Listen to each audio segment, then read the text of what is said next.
When German tankers entered the Soviet Union in 1941, they faced the arguably best anti-tank rifle. It was the PTRD-41, issued to anti-tank rifle teams, and the rifle was so big that it required 2 people just to transport and operate it. But what most people don't mention was the true horrors it inflicted on the Germans and how scary it was to be behind the barrel, so that's what you'll hear in this video. Alright, so let's take a look at how the PTRD was even invented and what it was actually designed to solve. When the Germans crossed the Soviet border on June 22, 1941, the Red Army had a problem that was close to becoming a full-blown disaster. In the first few months of the invasion, the Soviets had lost thousands of artillery pieces, including most of their proper anti-tank guns. So now the infantry was facing Panzer IIIs and Panzer IVs with almost nothing that could actually hurt them. The only tools they had left were bundled grenades and Molotov cocktails, and the few anti-tank rifles they did have were already obsolete before the war even started. So on July 8, 1941, Stalin called in his top weapons designers and gave them a simple order: build a new anti-tank rifle as fast as possible and make it something a Soviet factory could crank out in huge numbers. 2 men would take on that project. One was Sergei Simonov, and the other was a 61-year-old designer named Vasily Degtyaryov, who had already made his name with several famous Soviet machine guns. Both men got a look at a captured Polish anti-tank rifle called the WZ-35 and a captured German Panzerbüchse 38, and they borrowed key components from both of them. Simonov went with a fancy semi-automatic design that fed from a 5-round clip, and he called his rifle the PTRS-41. Degtyaryov went the complete opposite way with his design. You see, he wanted something so ridiculously simple that a half-wrecked Soviet factory with a skeleton crew of workers could still crank it out by the thousands, and so tough that a soldier could bury it in snow, dig it back out, and still trust it to fire. So what he built was bolt action, single shot, and stripped down to almost no moving parts at all. The whole rifle was a little over 2 meters long, weighed roughly 17 kilograms, and it fired a brand new Soviet 14.5 by 114 millimeter round at about 1010 meters per second, which works out to roughly 3 times the speed of sound. And because the design was so stripped back, Degtyaryov had a working prototype ready in just 22 days.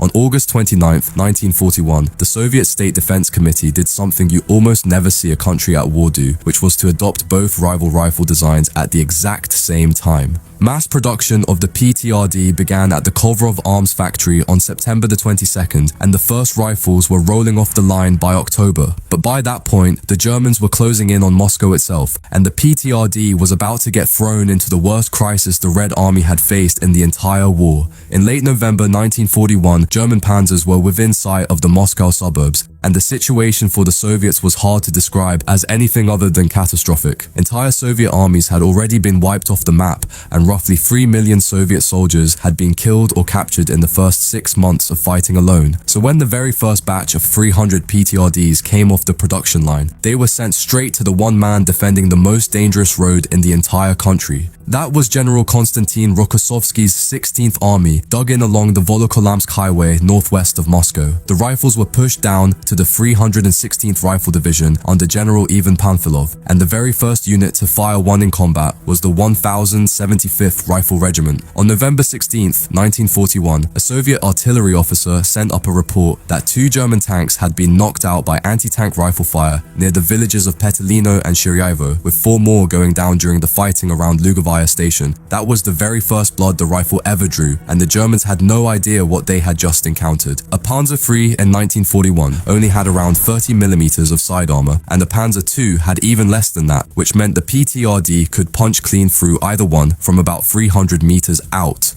The rifle was so long and heavy that it took a 2-man team, one soldier carrying the rifle and the other carrying a satchel full of ammunition. These teams would dig into tree lines, drainage ditches, and snow drifts along every road the Germans had to roll down, wait for a column to appear, knock out the lead tank, and then sneak back into the forest before the return fire could find them. But the real horror for the Germans was what the enormous bullets did to them, because when a 14.5mm round punched through a steel plate, it sent a shower of molten metal shards ripping around the inside of the crew compartment at ridiculous speeds, and this nasty little effect had a name, which was spalling. German tankers started showing up at field hospitals with shrapnel wounds that the doctors could not explain because there had been no shell explosion anywhere near any of them. The Germans tried to adapt by buttoning their hatches earlier and driving with less visibility, but all that did was make them easier to ambush the next time around. Now, there is one famous story from this period that is worth a quick note before we move on. Soviet propaganda claimed that 28 men from Panfilov's division, armed with PTRDs and grenades, had stopped a column of 54 German tanks outside Moscow, and all died heroically in the process. Well, a post-war Soviet investigation actually found that the whole story had been invented by a newspaper reporter, and several of the supposedly dead heroes turned out to be very much alive. But then Stalingrad began, and here German tankers would see the true wrath of the PTRD. By the summer of 1942, the Germans had launched the brand new offensive on Stalingrad, the industrial city on the Volga that Hitler wanted almost as much for its name as for its factories. By September of that year, the German 6th Army was fighting block by block inside the city itself, and what followed was some of the ugliest urban combat of the entire war. The fighting in Stalingrad was not really tank country anymore, because it was floor to floor, room to room, and in some buildings the Germans held one end of a hallway while the Soviets held the other. You see, the PTRD had been designed as a weapon for killing tanks out in the open, but the Soviets in Stalingrad figured out it was much more useful than that. The Soviet general running the defense of the city was a man named Vasily Chuikov, and he built his entire strategy around small assault units that he called storm groups. Each storm group had somewhere between 20 and 50 men. They were designed to move fast and hit hard, and the PTRD was the long-range muscle that went with every single one of them, because in Stalingrad, a 14.5mm round tearing straight through a brick wall beat just about anything else the Soviets had in their kit. So Soviet anti-tank teams would fire right through the interior walls with a rifle that was 4 times as powerful as an elephant rifle, killing German machine gunners on the other side instantly. They would also punch holes through wooden floors to hit Germans hiding in the room below them, sometimes even shooting through the steel plates the Germans had welded over doorways. And when German spotters climbed to the top of a bombed-out building to call in artillery, a PTRD round would come through the wall and end the observation post before the spotter could even radio in. The Germans had almost nothing that could answer back, because their own Panzerbuchse 39 anti-tank rifle was weaker and less accurate, and they had mostly pulled it from the front lines by this point. The Panzerfaust and the Panzerschreck, which would have been perfect for this kind of fighting, were not going to show up in any real numbers until 1943 and 1944. So in the close quarters of Stalingrad, the Germans simply did not have a weapon with the reach and the punch of a Soviet anti-tank rifle team. But there was one use of the PTRD in Stalingrad that almost nobody talks about, and it was arguably the deadliest. Soviet soldiers had worked out that tanks in a city are at their most vulnerable when you are firing down on top of them from a tall building. A PTRD shooting from the roof of a 4 or 5 story building could punch straight through the thin armor on top of a German tank's turret, where the plating was often as little as 15 to 20mm thick, and the German tank commander could not even fire back properly because his main gun simply could not elevate high enough to hit the top of the building. The most famous defensive position in all of Stalingrad, known as Pavlov's house, used this exact trick to brutal effect. Sergeant Yakov Pavlov and a small band of men held a 4-story apartment block for 58 days straight with anti-tank rifles mounted on the roof, picking off German tanks as they tried to cross the square in front of the building. By the time Stalingrad fell in February 1943, the PTRD had become one of the most feared infantry weapons on the Eastern Front, and roughly 400,000 of them had been built over the course of the war, ending up in the hands of regular infantry, naval marines, partisans, and even civilian militia units. And shortly after Stalingrad, it would be put to the test during the Battle of Kursk, the biggest tank battle ever. In July 1943, the Germans launched Operation Citadel, which was their attempt to pinch off a massive Soviet bulge in the lines, a salient roughly 150 miles wide, centered on the city of Kursk. And for this attack, the Germans brought out their newest and heaviest armor. The Tiger 1 had 100mm of frontal armor, the Panther had 80mm of angled frontal armor that made it even harder to crack, and the Ferdinand tank destroyer had an insane 200mm of steel across the front. Against any of these beasts from the front, the PTRD might as well have been throwing pebbles.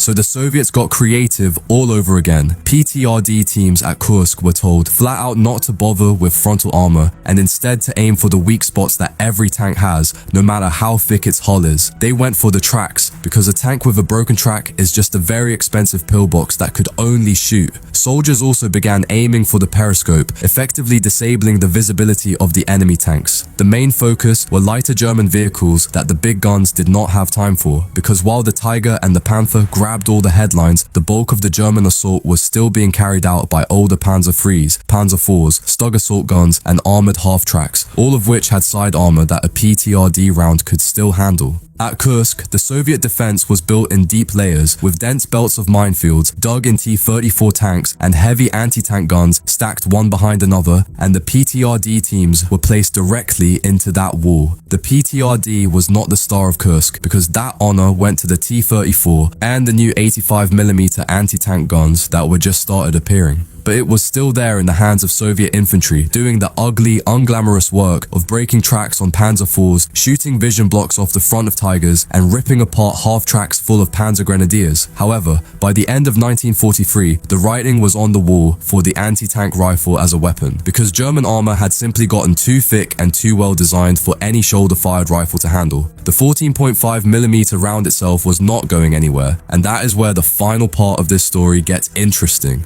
The Soviets started quietly pulling PTRDs off the front lines in 1944, replacing them with Lend-Lease bazookas, bigger anti-tank guns, and more capable artillery.